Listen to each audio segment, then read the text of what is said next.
El Sermón del Monte. David Martin Lloyd Jones. Capítulo 5. Bienaventurados los que lloran. Pasamos ahora a estudiar la segunda bienaventuranza, bienaventurados, o felices, los que lloran, porque ellos recibirán consolación. Esta, al igual que la primera, llama de inmediato la atención y presenta al cristiano como del todo diferente del que no lo es y del que es del mundo. En realidad el mundo consideraría y considera una afirmación como esta como ridícula en grado sumo: felices son los que lloran. Si hay una cosa que el mundo trata de evitar es el dolor. Todo el mundo está organizado, basado en la idea de que hay que evitar el dolor. La filosofía del mundo es: olvídense de los problemas, denle la espalda, hagan lo posible para evitarlos. Las cosas ya son de por sí lo bastante malas para que uno vaya en busca de problemas, dice el mundo, por tanto, traten de ser lo más felices que puedan. La organización de toda la vida, la manía por los placeres y el dinero, la energía y entusiasmo que se gastan en entretener a la gente, todo ello no es más que expresión del objetivo del mundo: de huir de la idea del dolor y de este espíritu del dolor. Pero el Evangelio dice: bienaventurados los que lloran, en realidad son los únicos felices. Si examinamos el pasaje paralelo en Lucas 6 veremos que se expresa en una forma más llamativa: bienaventurados los que ahora lloráis, porque reiréis. Promete bendición y felicidad a los que lloran. Estas afirmaciones preliminares referentes al cristiano son, pues, de una importancia básica muy obvia. No cabe duda de que estamos una vez más frente a algo que tiene un significado enteramente espiritual. Nuestro Señor no dijo que los que lloran en un sentido natural son felices, como en el caso de las lágrimas que produce el dolor por la muerte de alguien. No, es un llorar espiritual.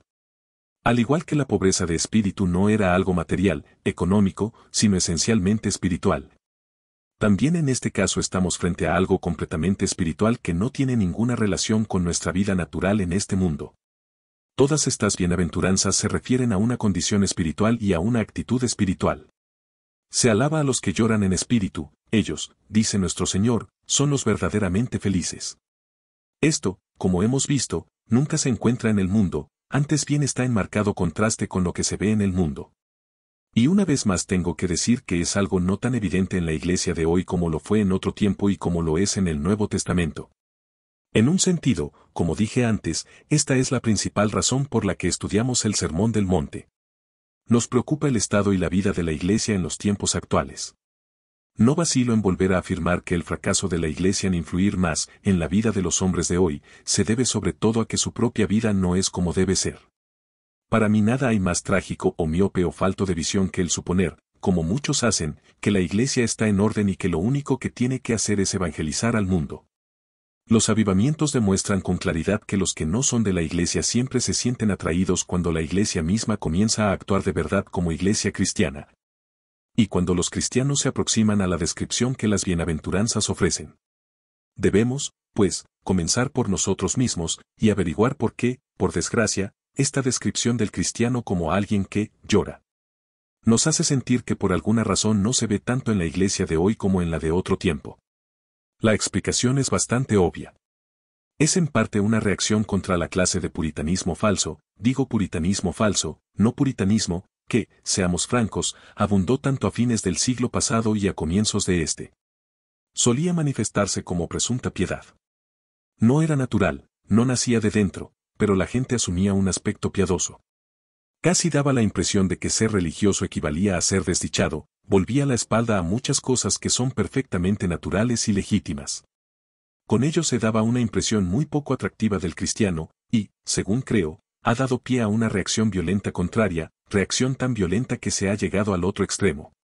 Pero también creo que otra explicación se halla en la idea que se ha ido haciendo tan común de que si como cristianos queremos atraer a los que no lo son, debemos tratar voluntariamente de asumir un aspecto jovial y vivo.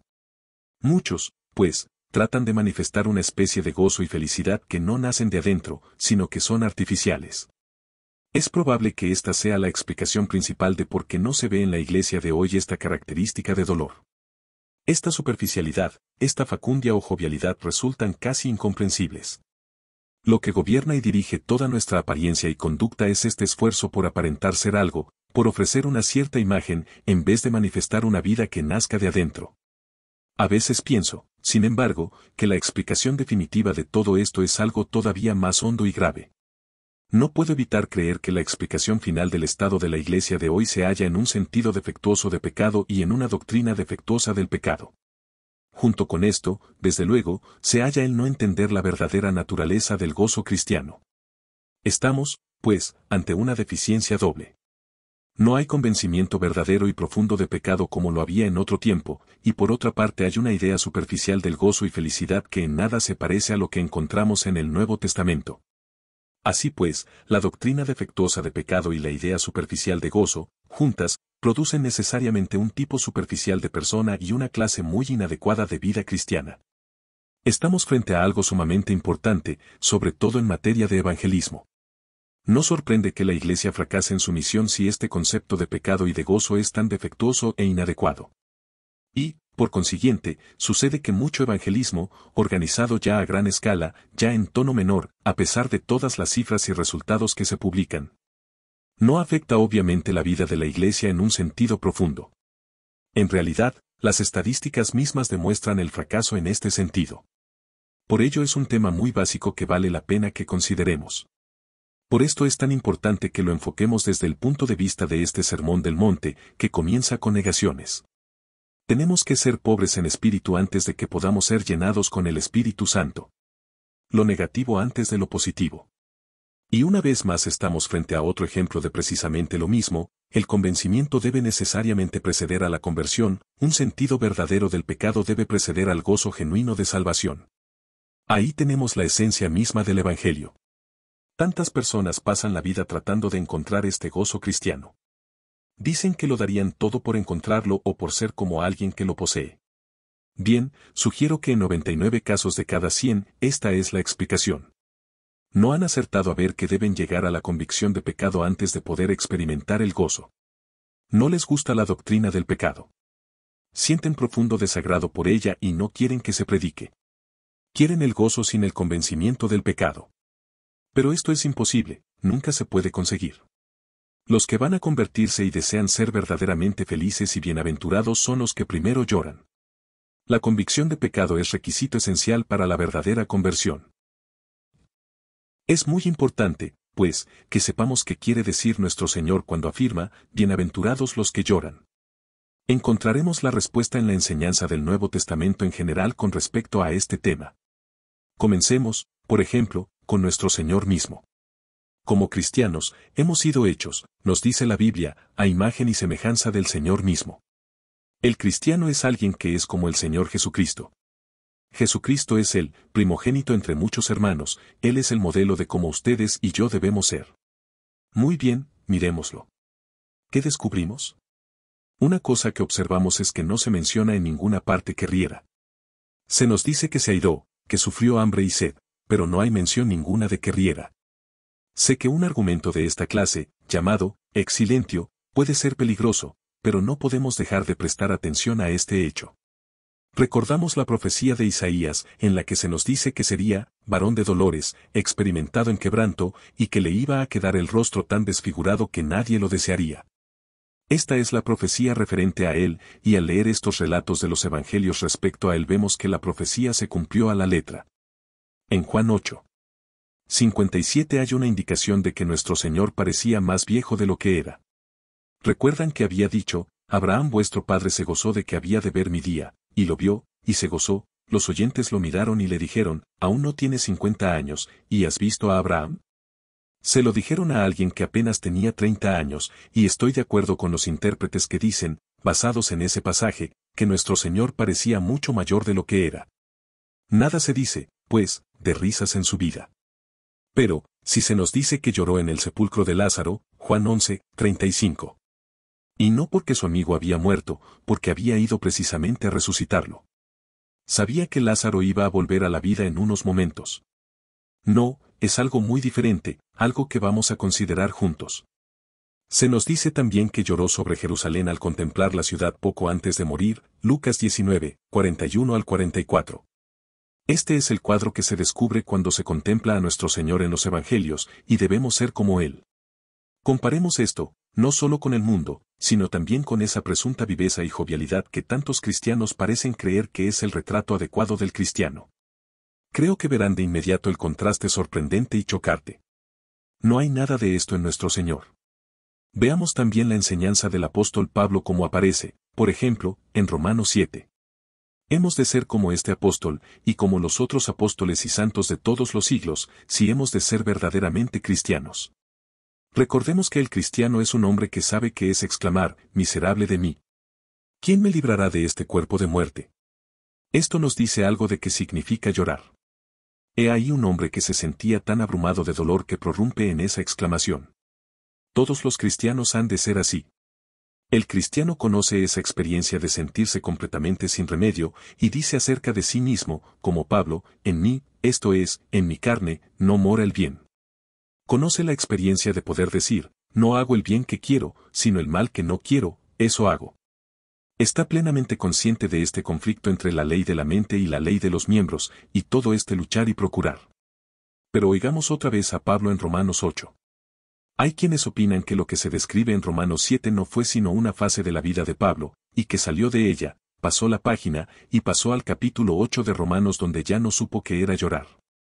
Pero en el versículo 23 de este capítulo se lee lo siguiente, no solo ella, sino que también nosotros mismos, que tenemos las primicias del Espíritu, nosotros también gemimos dentro de nosotros mismos, esperando la adopción, la redención de nuestro cuerpo. O, también, lo que dice en 2 Corintios 5, los que estamos en este tabernáculo gemimos con angustia, se describe a sí mismo como, deseando ser revestidos de aquella nuestra habitación celestial. Dice todo esto en una forma todavía más explícita en las cartas pastorales, donde escribe a Timoteo y a Tito cómo deben enseñar a los demás. Dice que el anciano ha de ser sobrio, prudente, decoroso. De hecho, incluso, los jóvenes han de ser prudentes. Nada se dice de aquella jovialidad y viveza. Incluso los jóvenes cristianos no deberían aparentar tal gozo maravilloso de modo que siempre luzcan en el rostro una sonrisa radiante que demuestre al mundo lo felices que son. He escogido esos pasajes al azar. Los podría complementar con citas de otros escritores del Nuevo Testamento. ¿Qué significa todo esto? Me parece que la mejor manera de expresarlo es así. Y llorar es algo que sigue por necesidad de ser pobres en espíritu. Es completamente inevitable. Cuando me hallo frente a Dios y a su santidad, y contemplo la vida que he de vivir, me veo a mí mismo, mi incapacidad y desesperanza totales, descubro lo que soy espiritualmente y esto me hace llorar. Pero no basta esto. El que se ve tal como es, después de haberse examinado a sí mismo y a su vida, debe también necesariamente llorar por sus pecados, por lo que hace. Ahora bien, los expertos en la vida espiritual siempre han recomendado el autoexamen. Todos lo recomiendan y practican. Dicen que es bueno dedicar unos momentos al final del día a meditar acerca de sí mismo, pasar breve revista a la vida, y preguntar, ¿qué he hecho, qué he dicho, qué he pensado, cómo me he comportado con los otros? Si se hace esto todas las noches, se descubrirá que uno ha hecho cosas que no debiera haber hecho, que uno ha fomentado pensamientos, ideas y sentimientos indignos. Y, al caer en la cuenta de esto, el cristiano se siente lleno de un sentido de pesar y dolor, por haber sido capaz de pensar y hacer semejantes cosas, y esto lo hace llorar. Pero, no se contenta con lo que ha hecho, sino que medita en sus acciones, estado y condición de pecado, y al hacerlo debe experimentar lo que dice Romanos 7. Debe llegar a estar consciente de los principios malos que hay dentro de él. Debe preguntarse, ¿qué hay en mí que hace que me conduzca como lo hago? ¿Por qué me irrito tanto? ¿Por qué tengo tan mal carácter? ¿Por qué no puedo dominarme? ¿Por qué tengo esos pensamientos hostiles, de celos y envidia? ¿Qué hay dentro de mí? Y descubre esa lucha en sus miembros, y le desagrada y llora por ello. Es completamente inevitable. Estas no son imaginaciones, es la realidad, lo que la experiencia enseña. Es una prueba a fondo. Si no quiero aceptar esta enseñanza, quiere decir que no lloro y que por tanto no soy uno de los que, dice nuestro Señor, son bienaventurados. Si considero que esto no es más que morbosidad, algo que nadie debería hacer, entonces digo bien a las claras que no soy espiritual, que no soy como el apóstol Pablo y todos los santos, y que contradigo la enseñanza del Señor Jesucristo mismo. Pero si lamento estas cosas en mí mismo, lloro de verdad. Pero el cristiano no se detiene ni siquiera en esto. El verdadero cristiano es el que llora también por los pecados de otros. No se detiene en sí mismo. Ve lo mismo en otros. Le preocupa el estado de la sociedad y el estado del mundo, y al leer los periódicos no se detiene en lo que ve ni simplemente expresa desagrado por ello. Llora por ello, porque los hombres viven de esta manera. Llora por los pecados de los demás. En realidad, va todavía más allá para llorar por el estado del mundo entero cuando ve la confusión moral, infelicidad y sufrimiento del género humano, y cuando ve tantas guerras y rumores de guerra. Ve que todo el mundo vive en una condición insana e infeliz. Sabe que todo esto se debe al pecado, y llora por ello. Por esto lloró nuestro Señor, por esto fue, varón de dolores, experimentado en quebranto, por esto lloró en la sepultura de Lázaro. Vio esa cosa tan horrible, fea y necia llamada pecado, que había hecho acto de presencia en la vida e introducido la muerte en la vida, que había trastornado la vida y la había vuelto infeliz. Lloró por esto, gimió en espíritu. Y al ver la ciudad de Jerusalén que lo rechazaba y con ello se atraía la destrucción, también lloró. Lloró por todo esto, y el que lo sigue, todo aquel que ha recibido su naturaleza, también llora. En otras palabras, debe llorar por la naturaleza del pecado, porque ha entrado en el mundo y ha conducido a tan terribles resultados. En realidad llora porque entiende algo de lo que significa el pecado para Dios, y el aborrecimiento y odio tan totales que Dios siente por él, esta cosa terrible que clavaría, por así decirlo, en el corazón de Dios. Si pudiera, esta rebelión y arrogancia del hombre, el resultado de escuchar a Satanás. Lo entristece y llora por ello. Aquí tenemos, pues, la enseñanza del Nuevo Testamento respecto a este punto. Esto significa llorar en el sentido espiritual en el Nuevo Testamento. Quizá la mejor manera de expresarlo es así. Es la antítesis misma del espíritu, mente y perspectiva del mundo, el cual, como dijo nuestro Señor, ríe ahora. Miremos al mundo, incluso en tiempo de guerra. Todavía trata de no considerar la situación verdadera, de no hacer caso de ella para ser feliz. Comamos, bebamos y regocijémonos, es su consigna. Ríe y dice, no pienses en estas cosas. Llorar es exactamente lo contrario. La actitud del hombre cristiano es esencialmente diferente. No nos vamos a detener aquí, sin embargo, porque de lo contrario nuestra descripción del cristiano sería incompleta. Nuestro Señor en estas bienaventuranzas hace una afirmación completa y debe tomarse como tal. Bienaventurados los que lloran, dice, porque ellos recibirán consolación. El que llora es verdaderamente feliz, dice Cristo, esta es la paradoja. ¿En qué sentido es feliz? Bien, llega a ser feliz en un sentido personal. El que verdaderamente llora por su estado y condición de pecado es el que se va a arrepentir, en realidad, ya se está arrepintiendo. Y el que se arrepiente de verdad como resultado de la acción del Espíritu Santo en él, va a ser sin duda conducido hasta el Señor Jesucristo. Una vez vista su condición irremediable y pecaminosa, busca un Salvador y lo encuentra en Cristo. Nadie puede verdaderamente conocerlo como Salvador y Redentor personal a no ser que antes sepa qué es llorar. Solo el que exclama, miserable de mí. ¿Quién me librará de este cuerpo de muerte? Puede luego añadir, gracias doy a Dios, por Jesucristo nuestro Señor. Esto es algo que sigue como el día sigue a la noche. Si lloramos de verdad, nos regocijaremos, seremos hechos felices, recibiremos consolación. Porque cuando uno se ve a sí mismo en esa condición de desesperanza absoluta, el Espíritu Santo le revela al Señor Jesucristo como su satisfacción perfecta. Por medio del Espíritu ve que Cristo ha muerto por sus pecados y se ha constituido en abogado suyo en la presencia de Dios. Ve en él la solución perfecta que Dios le ofrece y de inmediato se siente consolado. Esto es lo sorprendente en la vida cristiana. El pesar más hondo conduce al gozo, y sin pesar no hay gozo. Esto es así no solo en la conversión, es algo que sigue siendo verdad en el caso del cristiano.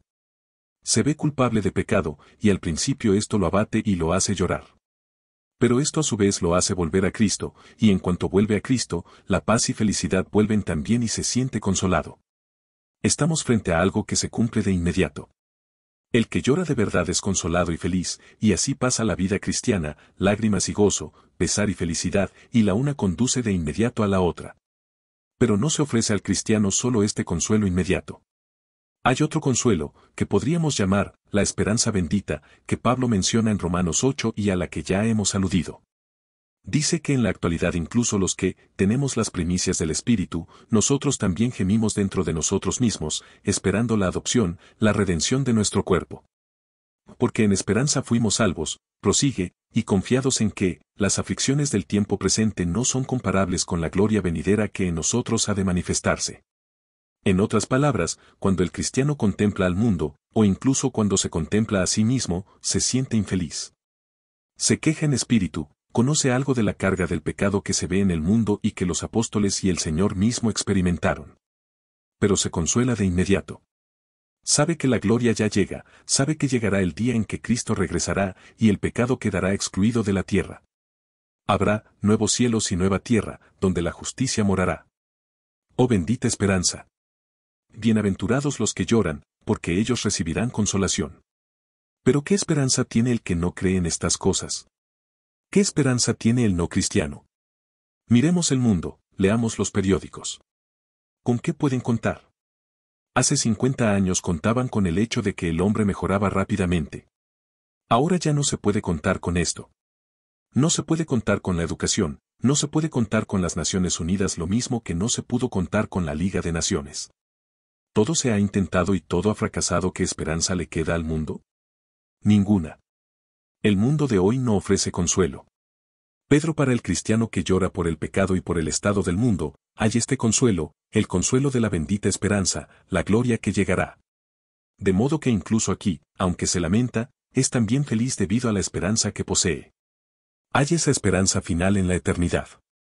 En ese estado eterno seremos completamente bienaventurados, nada perturbará la vida, nada nos apartará de ella, nada la echará a perder. Ya no existirán el pesar y las lamentaciones, las lágrimas desaparecerán, y viviremos sumergidos en el esplendor eterno, y experimentaremos gozo y felicidad puros e inmarcesibles. Bienaventurados los que lloran, porque ellos recibirán consolación. ¿Cuán cierto es esto? Si no conocemos esto, no somos cristianos.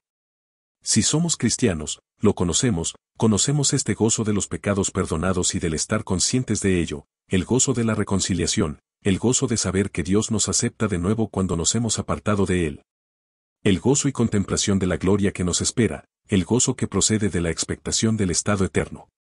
Tratemos, pues, de definir al que llora. ¿Qué clase de hombre es? Es un hombre apesadumbrado, pero no malhumorado. Es un hombre triste, pero no infeliz. Es un hombre grave, pero no formal. Es un hombre sobrio, pero no hosco. Es un hombre serio, pero nunca frío ni alejado. Su gravedad va acompañada de cordialidad y atractivo. Este hombre, en otras palabras, siempre está serio, pero no de aparentar esa seriedad. El cristiano verdadero no es nunca un hombre que ha de aparentar tristeza o jovialidad. No, nunca, es un hombre que mira a la vida con seriedad, la ve bajo el punto de vista espiritual, y ve en ella el pecado y sus efectos. Es un hombre serio y sobrio. Su punto de vista es siempre serio, pero debido a estas ideas que tiene y a su comprensión de la verdad, posee también un gozo inenarrable. Es, pues, como el apóstol Pablo, quien gemía dentro de sí mismo, y con todo era feliz debido a su experiencia de Cristo y de la gloria venidera. El cristiano no es superficial en modo alguno, sino que es fundamentalmente serio y feliz. El gozo del cristiano es un gozo santo, la felicidad del cristiano es una felicidad seria. Nunca es un semblante superficial de felicidad y gozo. No, nunca, es un gozo solemne, un gozo santo, una felicidad seria, de modo que, si bien es serio y sobrio, nunca es frío ni alejado. En realidad, es como nuestro Señor mismo, quien gemía, lloraba, y sin embargo, por el gozo puesto delante de él, soportó la cruz y se sobrepuso a la vergüenza. Ese es el hombre que llora, ese es el cristiano. Ese es el tipo de cristiano que se vio en la iglesia del pasado, cuando la doctrina del pecado se predicaba y subrayaba, y no se apremiaba a los hombres para que decidieran algo de inmediato. Una doctrina profunda acerca del pecado, del gozo, producen como consecuencia a ese hombre bienaventurado y feliz que llora y al mismo tiempo es consolado. La forma de experimentar esto, obviamente, es leer las Escrituras, estudiarlas y meditarlas, orar a Dios para que su Espíritu nos revele el pecado que hay en nosotros. Y luego que nos revele al Señor Jesucristo en toda su plenitud. Bienaventurados los que lloran, porque ellos recibirán consolación.